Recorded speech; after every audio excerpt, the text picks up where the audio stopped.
Olá pessoal, eu sou a Páblia, sou instrutora de yoga da Escola Ser Alquimia e hoje nesse vídeo eu irei falar um pouco sobre os asanas, sobre as posturas do yoga, agora com uma percepção um pouco diferente daquela que foi comentada no primeiro vídeo, também dessa temática.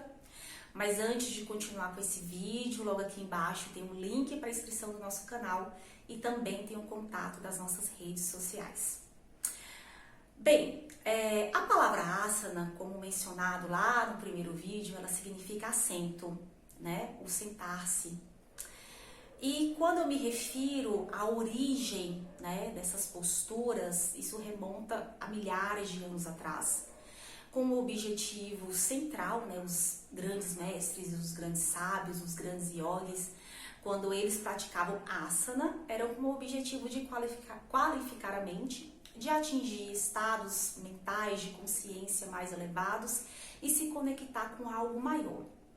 Todo esse aspecto que nós vemos hoje com mais intensidade, a forma como o yoga chegou aqui no Ocidente, quase que asana virou sinônimo de yoga, são efeitos secundários. Então, ajuda a diminuir o estresse, sim, ajuda a ter, né, mais qualidade de vida, a movimentar o prana, a diminuir a nossa insônia, enfim, todos esses aspectos são aspectos secundários, são efeitos colaterais. Mas, de qualquer forma, foi assim que chegou para a maioria das pessoas e o yoga tem essa também, apesar de ser um efeito colateral, de ser um resultado diferente do que foi proposto, do que era proposto, do que é proposto pelos grandes mestres, mas tudo é válido. Então vamos lá. A primeira coisa a compreender é que existe, né, um certo padrão de como esses asanas, como essas posturas, elas funcionam dentro de uma prática, pelo menos na prática que é feito na Escola Ser Alquimia. Então existem 5 movimentos de coluna e todos esses movimentos são perfeitamente combinados e são variados exatamente para que todas as pessoas, né, chegam ali com objetivos diferentes, com uma demanda diferente, seja contemplado. Então, todo mundo sabe a importância de ter uma coluna saudável, né? Ela é o eixo central do nosso corpo, é preciso manter ela em constante movimento, com flexibilidade, com alongamento, para manter um corpo mais saudável, com mais sustentação. Os movimentos são flexão, né? E essa flexão ela pode ser para frente, ou as flexões laterais, tanto para o lado direito quanto para o lado esquerdo. Tem as extensões, né, aí uma flexão para trás, alguns conhecem como retroflexão. Tem as torções, né, também podem ser executadas para a direita, para a esquerda. E tem aí a tração, que é um movimento de alongamento de todo o eixo do seu corpo, que começa, né, a depender da postura, lá pela base do seu pé, na planta do seu pé, até, né, os membros superiores, quando a gente estende os braços. Cada um desses movimentos, como eu disse, podem ser perfeitamente combinados durante a prática, tem benefícios diferentes e podem ser executados em planos diferentes. Que planos são esses que você está falando? Então, a gente tem aí posturas com plano, né? A gente fala sobre o plano sentado, com apoio dos isquios, posturas de flexão, de extensão, de tração, que pode ser feito no plano intermediário, com apoio dos joelhos, e algumas posturas, né, deitadas, outras posturas com os pés bem enraizados, com a coluna toda verticalizada, a pessoa fica em pé. O importante antes de executar uma postura, né, seja com qualquer movimento da coluna, é perceber alguns ajustes e alinhamentos centrais para que evite lesões no seu corpo. Então, um alinhamento muito básico: joelho e pés apontam para a mesma direção. Todo mundo sabe que o joelho é uma articulação que não vai fazer 360 graus. Então, sempre que o pé apontar para uma direção, o joelho deve apontar para lá. E assim, a depender do movimento da postura, quadril, tronco E tudo isso, né, todos esses ajustes que são direcionados pelo professor durante a prática, é para evitar lesões. Além desses ajustes, além desses alinhamentos, trazendo agora para um aspecto mais sutil. Por exemplo, a rimsa. A rimsa é um yama que significa não violência. Então, durante a prática, essa conduta comigo de não me agredir, de não me ferir, ela pode ser aplicada desde que eu respeite os meus limites. Então, às vezes o aluno, a aluna, a pessoa ela chega com muita ansiedade de fazer aquela postura que ela viu no Instagram e que de fato é muito linda. Mas o corpo, de repente, não está preparado para executar essa postura, porque precisa ser trabalhado outros aspectos, né? Às vezes precisa ser trabalhado a força abdominal, às vezes até uma questão mais sutil no campo dos pensamentos, aspectos mentais, o medo, a insegurança. Então, tudo isso aí vai indicar se aquela postura que você está almejando está no momento correto de ser feita. Então, a rimsa, não violência, entender que existe um processo e a gente caminha nesse processo respeitando o nosso corpo com essa consciência corporal e com esse aspecto sutil de autopercepção. Um outro aspecto são tapas. Tapas é um niyama. E aí está relacionado à autodisciplina, à vontade de fazer, do eu vou fazer, né?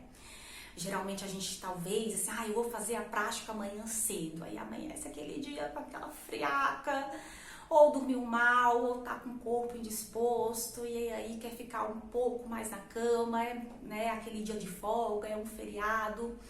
E aí tapas é esse convite, né? Geralmente quando eu também tô com essa preguiça, com essa vontade de ficar na cama, eu começo a fazer uma autoterapia, né? Eu brinco. Se fosse para uma excursão, né, Pablia, lembra lá da sua criança, eu faço essa terapia, a sua criança acordaria mais cedo? Se fosse para assistir aqueles desenhos, a sua criança acordaria mais cedo? Então eu tento trazer esse chamado para minha criança, para a maturidade da mulher, do adulto, da adulta, né? Às vezes é preciso vencer um pouco a preguiça, porque né, nem sempre está relacionado com mal-estar, nem sempre está relacionado com uma indisposição, porque de fato, se nesse dia está indisposto ou indisposta, geralmente é melhor ficar um pouquinho a mais na cama, levantar, fazer uma outra prática, não necessariamente das posturas. Então, disciplina e a não violência são aspectos que podem ser trabalhados antes da execução dessas posturas. Aí voltando lá aos movimentos de coluna, a flexão, tronco voltado para frente, é um tipo de movimento que naturalmente a gente faz no nosso dia a dia. Então, o que é que essa flexão, quando feita com consciência corporal, com respeito aos limites do próprio corpo, trabalha, traz de benefício? Relaxamento, é um tipo de postura que ajuda a massagear os órgãos internos, estimula a digestão e ajuda a compensar outras posturas. Então, esses são alguns dos benefícios das flexões. A extensão é um tipo de movimento que é feito com uma flexão para trás, né? Como eu disse, algumas pessoas conhecem como retroflexão. Então, o tronco, ele é levemente inclinado para trás, e daí eu devo observar se eu não estou jogando muita força errada na lombar, se eu não estou contraindo, né, algumas vértebras, então também tem que ser feita com consciência. É um movimento que não é muito natural, diferente da flexão, né, que a gente faz naturalmente, às vezes fica com a cabeça baixa, olhando, lendo algum livro no celular. Então, a extensão, inclusive, ajuda a compensar esse movimento de flexão que é feito com mais frequência no nosso dia a dia. As extensões trazem como benefício, né, ajuda a abrir aqui a caixa torácica, mas como eu disse, não é um movimento muito natural, então vá com calma, vá com paciência, respeite os seus limites. Também existem as flexões laterais, né? São movimentos que a gente faz tanto para a direita quanto para a esquerda. São movimentos que trabalham aqui esse movimento, aqui essa parte lateral do nosso corpo, ajuda, né, nas intercostais, melhora a nossa respiração e traz aí mais mobilidade para a nossa coluna. Existe aí a tração. A tração é um movimento de alongamento, né? Tração ou extensão axial. Então, você vai alongar todo o seu corpo, descomprimir as vértebras e também vai ajudar com a sua respiração. E as torções. As torções, elas acontecem, né? Tanto do lado direito quanto do lado esquerdo. O importante das torções é a gente saber por onde começam as torções. Geralmente as pessoas fazem uma torção apenas pela caixa torácica. E o ideal é que a gente faça uma torção começando pelo quadril, porque aí a gente não vai comprimir essa região aqui do peito e vai conseguir respirar melhor. Porque se eu fecho durante uma torção, seja para um lado, seja para o outro, então se eu começo só a torção, só aqui da parte de cima, provavelmente eu vou aí fechar a minha caixa torácica e isso vai dificultar a minha respiração. Então, esses são os movimentos de coluna. Eles podem ser combinados, como eu disse, durante uma prática de yoga e também tem diferentes funções. Então, tem asanas que priorizam força, asanas que trabalham com equilíbrio, asanas que trabalham com alongamento, com flexibilidade, tem asanas de relaxamento, aí tem as invertidas, enfim. São asanas perfeitamente combinados durante uma prática e geralmente a gente faz, né, todos esses movimentos com diferentes funções para que todos os alunos sejam contemplados, saiam da aula satisfeitos, satisfeitas, com uma vontade de fazer mais, de incorporar essa prática com mais frequência no seu dia a dia. E daí a gente tem que observar também o aspecto da respiração, porque ela é um indicativo se eu estou indo além, né? Sei lá, minha respiração está muito ofegante, talvez eu estou indo além do que eu possa fazer naquele momento.